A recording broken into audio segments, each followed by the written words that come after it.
Hello everyone, welcome to Career House. তো staff selection commission এছএছচিৰ ভালেমান post ওলাইছে। ঠিক আছে, দুটা নটিফিকেশ্যন ওলাইছে, এইটো এটা নটিফিকেশ্যন। তো দুইটা নটিফিকেশ্যনৰ ওপৰতে আমি ডিছকাশ্যনটো কৰিম, কি পোষ্ট ওলাইছে আৰু কোনে কোনে এলিজিবল হৈ এপ্লাই কৰিবলৈ। বিশেষকৈ চবেই এলিজিবল হ'বা। ঠিক আছে, তো মই কৈ গৈ আছোঁ, চাই থাকা।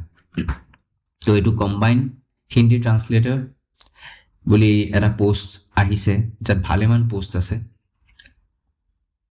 চেলাৰিও ভাল আছে। Junior translation officer 35,000, 1,12,400। Junior translation officer আকৌ JTO আৰ্ম ফ'ৰ্চেছ হেডকোৱাৰ্টাৰ, এইটো চেণ্ট্ৰেল ছেক্ৰেটেৰিয়েট আছিলে।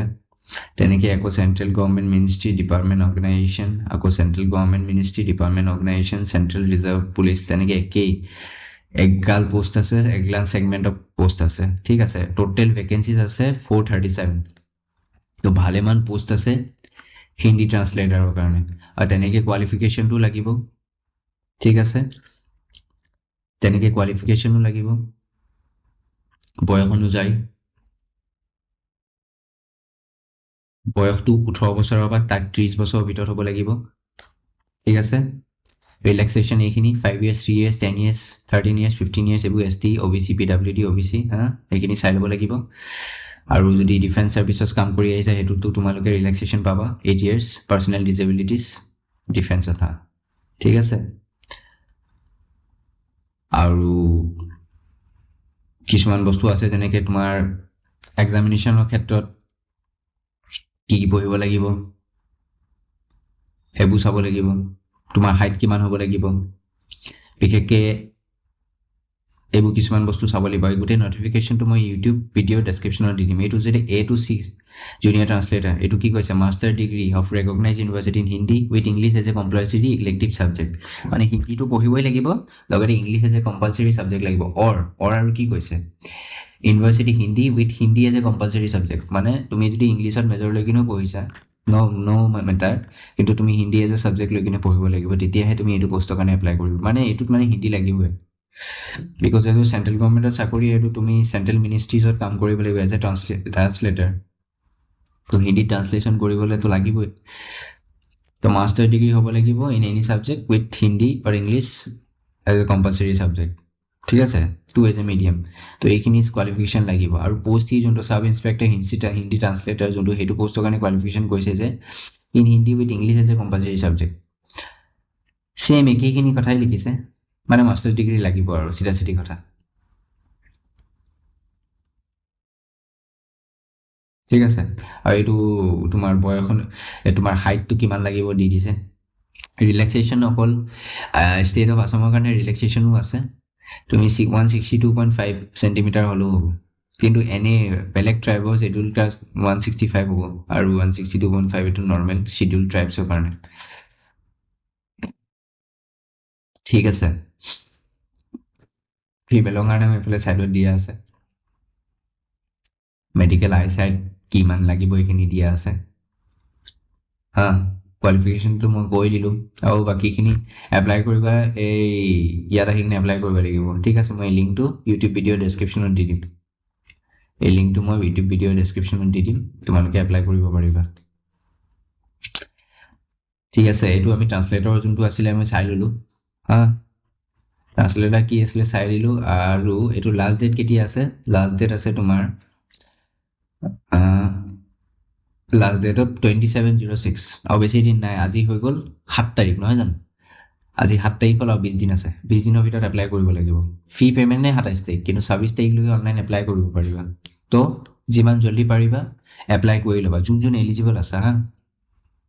নিজৰ লগৰ কোনোবাই হিন্দী লৈ কিনে পঢ়িছে, চাকৰি বিচাৰি আছে, এইটো বহুত ভাল অপৰচুনিটি হয়, চেণ্ট্ৰেল গভৰ্ণমেণ্টৰ চাকৰি, নহয় জানো? এপ্লাই কৰিব লাগে। দৰমহাও চোৱা 1,12,400। এনেকৈ দৰমহা পোৱা সাধাৰণ কথা নহয়। নেক্সট আমি আৰু কি পোষ্ট আহিছে চা, এইটো ষ্টিনোগ্ৰাফাৰ গ্ৰেড CROD একে SSC পোষ্ট আহিছে। লাষ্ট ডেট দিছে তোমাৰ 26/6/2025। তো 20 দিন সময় আছে, 20 দিনো সময় নাই, 19 দিন আছে। একেই কোৱালিফিকেশ্যন, এইটো 61টা ভেকেঞ্চিজ আহিছে এই একে ষ্টেনোগ্ৰাফাৰ ছেগমেণ্টত। এপ্লাই কৰা লিংকটো মই দি দিম। ঠিক আছে। এপ্লাই কৰা মই লিংকটো দি দিম ডেছক্ৰিপশ্যনত।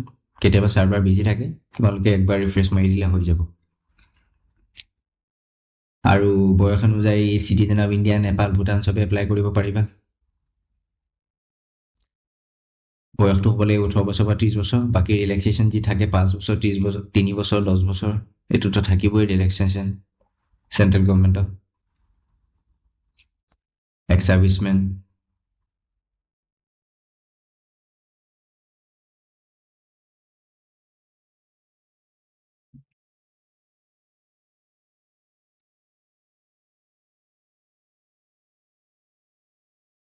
essential education qualification 12 standard or equivalent examination recognized board, মানে 12 পাছ হ'ব লাগিব, ঠিক আছে।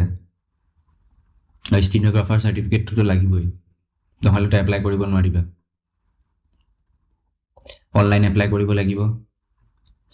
এপ্লাই কৰা লিংকটো এইটো মই দি দিম, ঠিক আছে।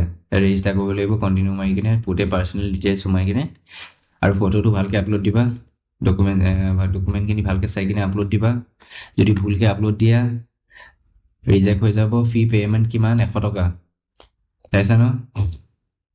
ফি পে'মেণ্ট 100 টকা। উইমেন কেণ্ডিডেট আৰু এইখিনি যোনখিনি লিখা আছে ST SC, তো আপোনালোকৰ এক্সামটেড ফৰ ফি পে'মেণ্ট, মানে পইচা দিব নালাগে। উইমেন্সখিনি এপ্লাই কৰিবলৈ বহুত ভাল, ষ্টেনোগ্ৰাফাৰ কৰি থৈছা জুই দি, হয় নাই? এপ্লাই কৰিব লাগে।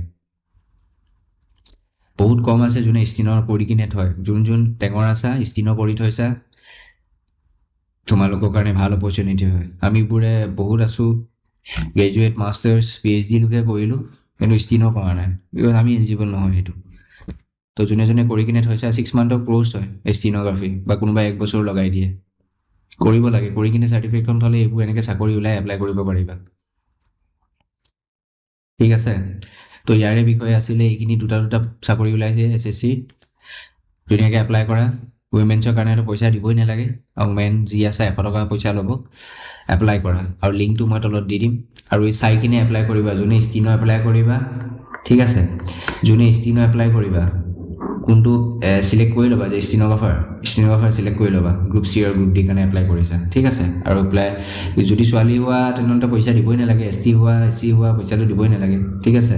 আৰু জেনেৰেল হ'লে আৰু OBC হ'লেতো 100 টকা দিব লাগিব। 100 টকা ইমান ডাঙৰ কথা নহয় বাৰু, 100 টকাটো ইমান এটা ডাঙৰ কথা নহয়। বেলেগ একো বেংকৰ চাকৰি নিচিনা নহয় 1000 টকা, ঠিক আছে।